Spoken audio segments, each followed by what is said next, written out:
The Army has not met its recruitment minimums in over a year. Mm-hmm. The Navy's suffering the same way. The Air Force is suffering the same way. I was at the gym yesterday, I was at the gym, and an ad came on TV.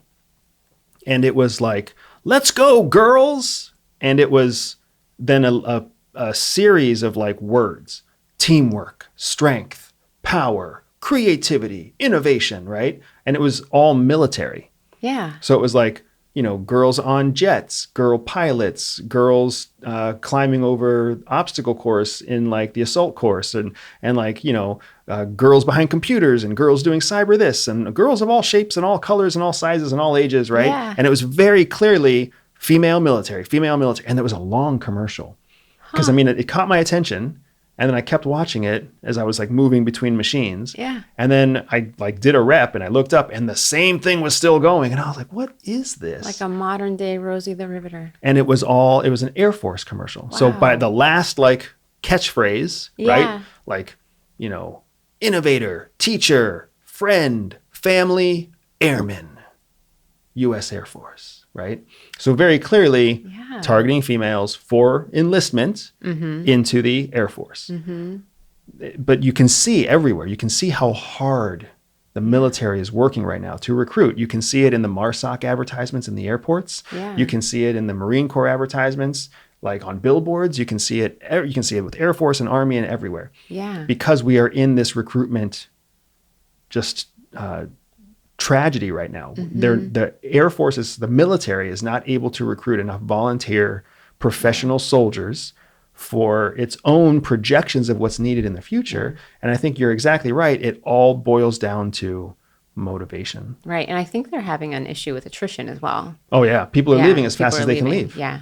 But obviously there's a disconnect here. Yeah. And CIA teaches us this all the time. Like if you want someone to do something, you have to be able to connect it to something that motivates them, something that they care about. We've talked before about, the importance of motivation and getting people to do what you want them to do, but also getting them to do what's in their best interest. Right. Right. And the military is in many ways in the best interest of military members because they take, like, it's a good job, it's steady healthcare, it's great education. There's all sorts of benefits that go along with it.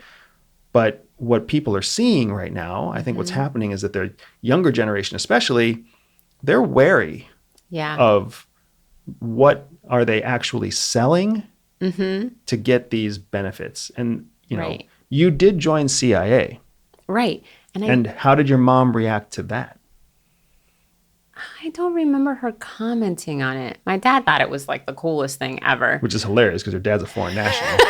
Well, he wasn't. He was a citizen by then. I used to think it was the coolest. But I do wonder if there's been we talk about there's different motivating factors, and ideology is one of them. So like money is one, ideology is one, there's others.